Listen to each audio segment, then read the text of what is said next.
23 जून रोजी माझ्या भावाला चाकूने जो हल्ला केला त्या दिवशी सरकारी दवाखाना सिव्हिल केज येथे पूर्ण माझा भाऊ शुद्धीत होता। तो चालत स्कूटीवर बसून तो दवाखान्यामध्ये आलेला होता आणि दवाखान्यामध्ये जी घटना स्पॉटला झाली ती सगळी घटना मला त्यांनी सांगितली आहे आणि मी ती पुरवणी जबाबामध्ये नमूद केलेली आहे आणि जी घटनास्थळीचे जे साक्षीदार आहेत हे स्वतः त्या ठिकाणी त्यांनी पण पुरवणी जबाबामध्ये जी घटनास्थळी झालेली चर्चा असेल किंवा त्यांनी जी हल्ला केला ती सगळी आम्ही प्रशासनाला कोर्टाद्वारे पण दिली आणि पुरवणी जबाबात पण दिलेली आहे।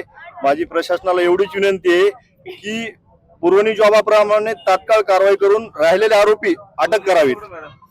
आणखी काय इतर मागण्या तुम्ही मकोका अंतर्गत कारवाई मकोका अंतर्गत कारवाई मी निवेदनामध्ये सगळं दिलेत। SIT मध्ये जे अधिकारी आम्ही ची नावं दिली होते ते आणि अद्याप त्याच्यावर कुठलीही कारवाई झाली नाही। संरक्षणाच्या मुद्द्यावर पण कुठलीही आणि कारवाई झालेली दिसत नाही। मात्र आता तुम्ही काय म्हणते ते खुलून काय सांगितलं? मी स्पष्ट सांगतोय पत्रकार बांधव, मी पहिल्यापासूनही सांगतो की मी स्पष्ट सांगितलं की सौरभ सोनवणेंनी माझ्या भावाचा खून करून या म्हणून सांगितलेलं होतं ते मी पुरवणी जबाबात दिले त्या पद्धतीने आणि कारवाई होत नाही प्रशासनाकडनं। मात्र ज्या पद्धतीने सुरुवातीपासून सौरभ सोनवणेचं नाव येतं यामध्ये त्याची गाडी तिथे आली, सौरभ सोनवणेला आरोपी भाऊ सांगतोय ना, माझा स्वतः भावानं घटना सांगितली ना, भाऊ पूर्ण शुद्धीतोय माझा भाऊ सांगतोय की याने येऊन मारले, ह्यानी सांगितलंय मारले म्हणून आणि बाकी लोकेशन हे ते काय गोष्टी स्वतः भावाने सगळं सांगितलंय ना, साक्षीदार सांगतायत कोर्टामध्ये पण आणि काय पाहिजे। यामध्ये SIT देखील दाखल झालेले आहे, पोलिसांवरती विश्वास नाही का? नाही, SIT मध्ये आम्ही पत्र दिलं होतं साहेबांना की काही अधिकारी वर विश्वास नाही आमचा, त्यामुळे काही अधिकारी नवीन ऍड करा म्हणून आम्ही त्यांना पत्र दिले, त्याच्याही काही कारवाई झालेली नाही। आज आता तुम्ही रस्त्यावर बसलाय मोर्चा, आता तुम्ही रस्ता रोको केला, आता काय भूमिका आहे तुमची आता पुढे? आहे ना, हेच पुरवणी जबाबाप्रमाणे त्या आरोपींना राहिलेल्या तात्काळ अटक करावी, यांच्या सर्वांवर मकोका अंतर्गत कारवाई करावी, ही केस फास्ट ट्रॅक कोर्टामध्ये तात्काळ चालवावी ही आम्ही सरकारकडे आणि मुख्यमंत्र्यांकडे मागणी करतोय। आणि पूर्ण मी बाकीचं निवेदनामध्ये दिलंय, हे निवेदन मी तुमच्याकडे सबूत करतो। पुढचं पाऊल काय? हेच प्रशासनाने तात्काळ अटक करावी, राहिलेल्या आरोपींना मी नाव घेऊन सांगितलंय, परत वारंवार मी सांगायला लागलोय प्रशासनाने आमचा अंत पाहू नये, तात्काळ यांच्यावर कारवाई करावी हीच माझी त्यांच्याकडनं विनंती आहे। तुम्ही बसलात, कधीपर्यंत तुम्ही असं बसणार आहात? आम्हाला लेखी आश्वासन दिल्याशिवाय आम्ही इथून निवेदन देणार आहेत आणि निवेदन देऊन त्यांच्याकडनं लेखी घेतल्यानंतरच आम्ही इथनं आरोपीला कोणी मदत करते का? 100% करतोय, 100% करतायत। यांनी आरोपी अटक करण्यासाठी ह्यांनी कॉल करून सध्या त्यांना बोलून घेऊन अटक करायला सांगितलं की आम्हाला अडचणी वाढायला आहे म्हणून, ह्याचे सध्या कॉल डिटेल सगळे चेक करा, मी वारंवार सांगायला लागलोय। कोण मदत करते आरोपीला? हेच कोण खासदार करतायत। स्वर्गीय विलास घुलेंना न्याय मिळण्यासाठी आज रस्ते शहरामध्ये समाजाच्या, ओबीसीच्या आणि सर्व त्यांच्या मित्रमंडळांच्या वतीनं मोर्चाचं आयोजन केलंय। खरं तर जात पाहून इथं जर न्याय दिला जात असेल तर मोर्चा आंदोलन काढण्याचा सुद्धा सर्वांना अधिकार आहे आणि जाणीवपूर्वक प्रस्थापित आणि कुठेतरी खासदार पुत्राला वाचवण्यासाठी इथलं प्रशासन काम करत असेल, या भागाचे या पोलीस स्टेशनचे पोलीस निरीक्षक उनवणे नावाचे यांचे सातत्यानं सौरभ सोनवणेशी संभाषण झाले, त्यांचे सुद्धा CDR तपासले गेले पाहिजे आणि अगोदर उनवणे यांना तात्काळ इथून निलंबित केलं पाहिजे, तरच कुठेतरी या विलास घुले यांना न्याय मिळू शकतो। आणि याच्यामध्ये आपण सातत्यानं पाहतात, खासदार पुत्र असल्यामुळे खासदार स्वतःच्या पुत्राला वाचवण्यासाठी मुख्यमंत्र्यांची भेट घेत आहेत आणि या राज्याचे मुख्यमंत्री गृहमंत्री देवेंद्र फडणवीस साहेब कुठेतरी स्वतःच्या पक्षामध्ये कुणाला खासदार आयात करण्यासाठी विलास घुले यांना न्याय न देण्याचं आणि विलास घुलेचं प्रकरण दडपण्याचं जर काम करत असतील तर हे मुख्यमंत्र्याला सुद्धा परवडणार नाही। कारण राज्यात ओबीसी आमचा DNA म्हणून ओबीसीच्या एका तरुणाचा नाहक बळी गेला, कुणाचं तरी भांडण सोडवण्यासाठी एक तरुण जातो आणि त्याची हत्या होत असेल तर त्या कुटुंबाला न्याय मिळाला पाहिजे। स्वतःचं हॉटेल चालून कुटुंबाचा उदरनिर्वाह करणारा तरुण आज त्याची हत्या होती, कुटुंबाचं वाटलं झालंय।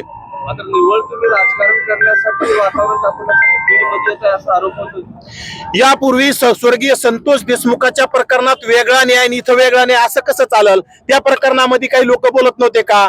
आष्टीचा आमदार सुरेश धस सातत्यानं त्याच्यामध्ये फार असा उड्या मारू मारू बोलण्याचं त्यांनी काम केलं तिथं न्याय देण्यासाठी. आम्ही कधी कुणावर त्यावेळी आरोप केला की संतोष देशमुखांना आम्ही सुद्धा म्हणायचो न्याय मिळाला पाहिजे. मग आज एका ओबीसीचा तरुणाची हत्या होते आणि एका अतिशय गरीब कुटुंबातील तरुणाची हत्या होते, तिथं जातीचं राजकारण तुम्ही कुठं आणता? आम्ही संतोष देशमुखांना सातत्यानं न्याय मिळाला पाहिजे म्हटलो, आम्ही त्यांची जात शोधली नाही, मग तुम्ही आमची जात का शोधता? म्हणजे गुन्हेगार असतो आणि मरणारा सुद्धा त्याची जात शोधली नाही पाहिजे, गुन्हेगाराची सुद्धा जात शोधली नाही पाहिजे. डॉक्टर बाबासाहेब आंबेडकरांच्या संविधानानुसार सर्वांना न्याय मिळाला पाहिजे. मग इथं तुम्ही जात शोधण्याचं काम करता, सुरेश धस लगेच क्लीन चिट देण्याचं काम करतात. इथं सातत्यानं सुरेश धस असेल, गेवराईचे आमदार असतील, असे सातत्यानं मुख्यमंत्र्याला भेटून ह्या आरोपींना वाचवण्यासाठी, बजरंग सोनवणेच्या पुत्राला वाचवण्यासाठी सातत्यानं प्रयत्न करत असतील आणि आरोपीच्या कुटुंबियाला जर मैताच्या कुटुंबियाला जर आरोपीच्या पिंजऱ्यात ओढत असतील ते सातत्यानं चुकीचं आहे.